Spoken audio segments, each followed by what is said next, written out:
कारल्याची रेसिपी बघूया। तर चला आपण त्यासाठी कुठले साहित्य लागते ते बघूया।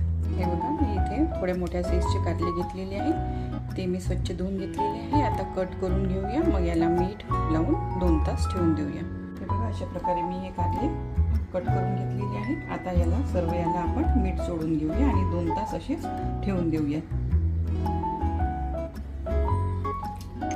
कारले स्वच्छ धुवून घेतलेले आहेत मी हे।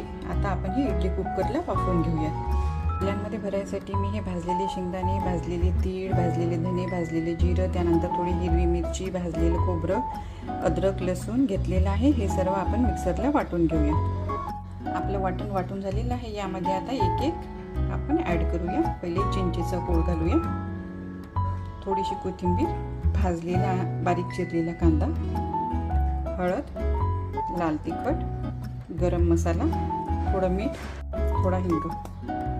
आपण हे सर्व मिक्स करूया आणि कारल्यामध्ये भरण्यासाठी रेडी करूया। थोडासा गूळ घालूया। कारले पण मस्त वाफवलेले आहेत। हा मसाला आपण यामध्ये आता भरूया। अशा प्रकारे मी हे कारले भरून घेतलेले आहे। आपण आता हे फोडणी देऊया। इथे मी एक कढई घेतलेली आहे, त्यामध्ये थोडं जिरं घालूया। आता हे कारले यामध्ये सोडूया।